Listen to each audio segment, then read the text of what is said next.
नमस्कार साथियों। Group D का नोटिफिकेशन शॉर्ट नोटिफिकेशन आ चुका है हम सबके सामने और ग्रुप डी की वैकेंसी रेलवे में 23 जनवरी से स्टार्ट होने वाली है, जो कि 22 फरवरी तक उसके फॉर्म भरे जाएंगे।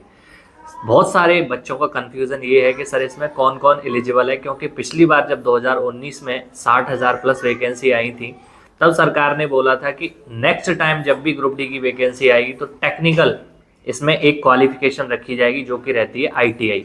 लेकिन इस बार बहुत सारे बच्चों की डिमांड पर, क्योंकि वैकेंसी लगभग 6 साल बाद आ रही है, तो सरकार ने ये इसमें थोड़ा सा फेरबदल कर दिया है और जो पहले एलिजिबिलिटी थी उसी एलिजिबिलिटी को बरकरार रखा है। यानी कि यदि किसी ने 10th पास कर रखी है तो वो भी ग्रुप डी के फॉर्म को भर सकता है, यदि किसी ने आईटीआई कर रखी है वो भी भर सकता है। दोनों में से कोई भी चीज़ कर रखी है वो दोनों ही एलिजिबल है। यदि 12th कर रखी है, ग्रेजुएशन कर रखी है, पॉलिटेक्निक कर रखी है, वो सारे बच्चे इस फॉर्म को भर सकते हैं ग्रुप डी वाले को।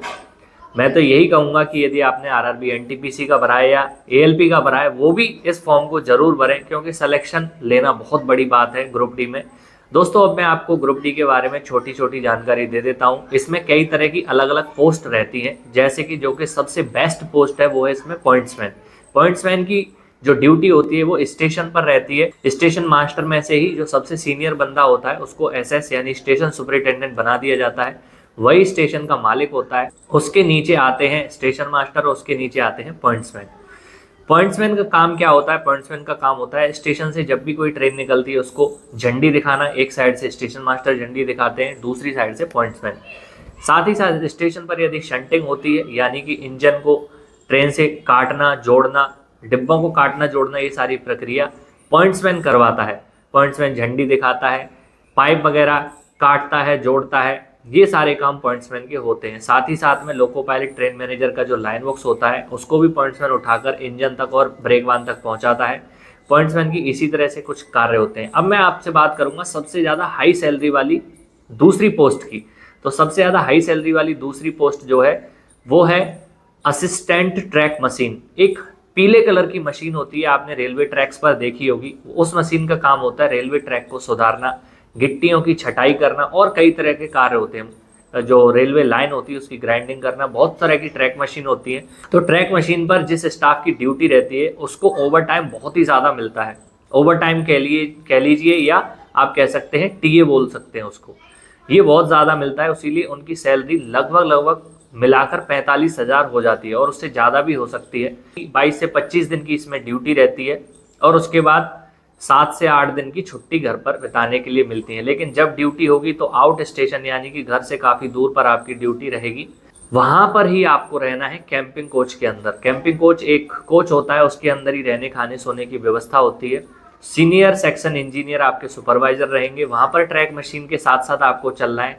कोई निम्न तरह के ग्रुप डी के कार्य आपसे करवाए जा सकते हैं। इसके अलावा ग्रुप डी में ट्रैकमैन की वैकेंसी सबसे ज़्यादा आने वाली है। ट्रैकमैन के अलावा गैंगमैन, कीमैन, गेटमैन और assistant in CNW, assistant in workshop, बहुत तरह तरह की वैकेंसी रहती हैं। वो सारी वैकेंसी मेरे हिसाब से ठीक ठीक है, बहुत ज़्यादा अच्छी नहीं है। जो ट्रैकमैन वाली पोस्ट है वो सबसे ज़्यादा हार्ड होती है और सबसे बेकार नौकरी मानी जाती है। उसको आप सबसे लास्ट में रखिएगा।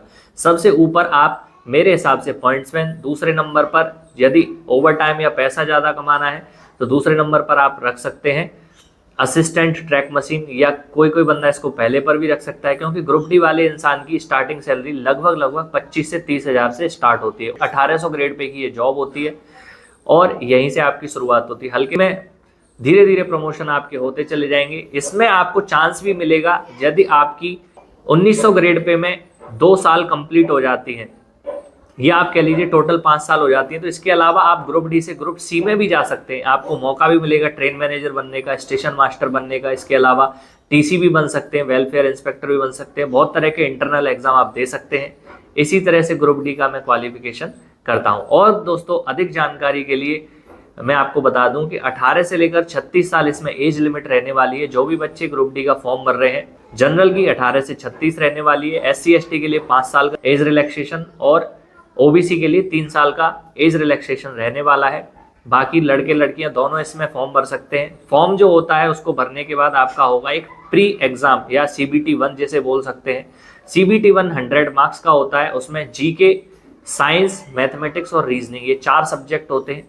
4 सब्जेक्ट से क्वेश्चन पूछे जाते हैं। यदि आप इसे क्वालिफाई कर लेते हैं तो उसके बाद होता है फिजिकल एग्जाम। इसमें CBT 2 नहीं होता है या सेकंड एग्जाम नहीं होता है, इसमें होता है फिजिकल एग्जाम। फिजिकल में क्या होता है, 1000 मीटर की दौड़ आपसे लगवाई जाएगी, यानी 1 किलोमीटर की दौड़ रहती है लड़के लड़कियां दोनों के लिए। और एक रहता है 35 किलो का कट्टा, जो आप सिर पर लेके जाओ या कंधे पर रख के ले जाओ, उसमें 200 मीटर आपको चलना है। तो कुछ टाइम लिमिट रहती है, वो आप आसानी से पार कर लोगे। गांव के बच्चे तो बहुत आसानी से कर लेंगे। जो मोटे बच्चे हैं या जिन्होंने कभी लेबर वर्क किया ही नहीं है, उनके लिए समस्या आ सकती है। तो वो जब उनका रिटन एग्जाम अच्छा हो जाए तो वो फिजिकल की प्रिपरेशन कर सकते हैं। उसके बाद फिर मेडिकल होता है, जो कि नॉर्मल ही होता है। मेडिकल में बहुत ज़्यादा टफ नहीं कुछ देखा जाता है, वो आराम से पास हो सकता है। दोस्तों, ग्रुप डी की सैलरी मैंने आपको बताई दी है, 25,000 रुपये से स्टार्टिंग होती है और अलग अलग पोस्ट के लिए सैलरी अलग अलग रहती है। 45,000 तक भी जाती है जो असिस्टेंट ट्रैक मशीन है उनकी। हाँ तो दोस्तों, अब हम लास्ट में बात करेंगे कि आप तैयारी कैसे करें। देखिए दोस्तों, आपका तैयारी करने के आपके पास 2 तरीके हैं। पहला तरीका है ऑफलाइन, दूसरा तरीका है ऑनलाइन। ऑफलाइन में आप अपने घर के नज़दीक जो भी अच्छी कोचिंग हो वहाँ ज्वाइन कर लें, तैयारी शुरू कर दें। रेलवे की जीके, मैथमेटिक्स, रीजनिंग और साइंस इसमें पूछा जाता है। यदि आप पहले से ही RRB, NTPC या रेलवे के किसी भी एग्जाम की तैयारी कर रहे हैं तो फिर आपको अलग से तैयारी करने की ज़रूरत नहीं है। यदि आप ऑनलाइन तैयारी करना चाहते हैं तो ऑनलाइन भी 2 तरीके हैं। पहला तरीका है आप YouTube से फ्री में ऑनलाइन पढ़ाई कर सकते हैं। दूसरा तरीका है कि आप ऑनलाइन किसी भी टीचर का कोर्स ले लें। तो हम बेस्ट एप्लीकेशन बता देते हैं, टीचर्स भी बता देते हैं आपको, वहाँ से आप उनका कोर्स ले सकते हैं। जैसे कि आप फिजिक्स वाला है वहाँ से ले सकते हैं, कैरियर विल है एक एप्लीकेशन, वहाँ से आप ले सकते हैं। इसके अलावा खान सर हैं, वहाँ से आप ले सकते हैं। किरण पब्लिकेशन का किक्स है ऐप, वहाँ से भी आप ले सकते हैं। इसके अलावा कई सारे एप्लीकेशन हैं ऑनलाइन टेस्ट देने के लिए, टेक्स्ट बुक है, बाइजू है। और यदि आप यूट्यूबर से पढ़ना चाहते हैं फ्री में तो उसके लिए मैं अभी मेंशन कर दूंगा इसमें टीचर्स के नाम की लिस्ट, जीके के लिए, रीजनिंग के लिए और मैथमेटिक्स के लिए, तो आप उनसे पढ़ सकते हैं। तो जैसे ही नोटिफिकेशन आ जाएगा उसकी फुल डिटेल दोबारा से वीडियो बनाई जाएगी, कौन सी पोस्ट के लिए आपको जाना चाहिए और किस किस। पहले दोस्तों एक पोस्ट और हुआ करती थी 2019 में, और उससे पहले 18 में भी वैकेंसी आई थी, मेडिकल असिस्टेंट। वो एक बहुत शानदार पोस्ट थी। जितने भी रेलवे के मेडिकल हैं, यानी कि जितने भी रेलवे के हॉस्पिटल्स हैं, उनमें मेडिकल असिस्टेंट हुआ करते थे, क्योंकि उनकी 2 नंबर की कमाई होती है ऊपर की, और उसमें आराम बहुत ज़्यादा है।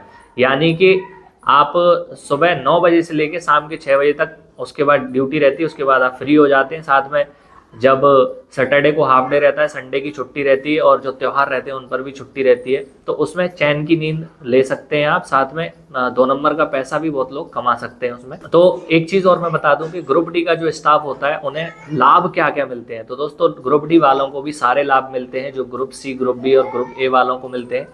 थोड़ा बहुत कमी हो जाती है उस चीज़ में, मतलब कि मान लीजिए किसी को 100 रुपये मिल रहे हैं और किसी को मिलेंगे 20 रुपये, इस तरीके से। यानी ग्रुप डी वालों को 20% लाभ दिए जाते हैं। जैसे कि उनको रेलवे के पास भी मिलेंगे, मेडिकल की सुविधा भी मिलेगी, बच्चों के लिए फीस भी मिलेगी, सारे अलाउंसेस वगैरह, क्वार्टर भी उनको मिलेगा, ये सब मिलेंगे। लेकिन क्वार्टर छोटा मिलेगा, और जो मेडिकल की सुविधा है वो तो नॉर्मल है। पास जो होता है उन्हें AC का पास ना मिल के स्लीपर का पास मिलेगा। इस तरीके से थोड़ा बहुत बदलाव हो जाता है। तो मेरी ये आशा है, कुछ बच्चे ऐसे भी होंगे जो सोच रहे होंगे कि कैसे भी करके हमारी सरकारी नौकरी लग जाए, वो तो इस फॉर्म को ज़रूर भर दें।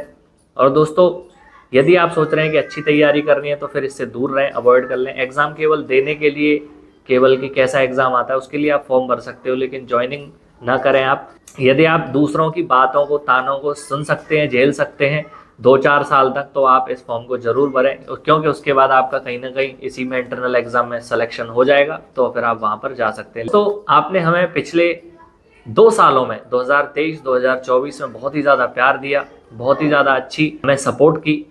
इसके लिए मैं आपको तहे दिल से धन्यवाद करता हूँ, और इस आने वाले नए साल की आपको 2025 की बधाई देता हूँ, शुभकामनाएं देता हूँ कि आपका सिलेक्शन हो। और इसी तरह से आप हमें प्यार करते रहें, अपना सपोर्ट देते रहें और रेलवे जासूस को फॉलो कर लें। जय हिंद, जय भारत, जय इंडियन रेलवेज।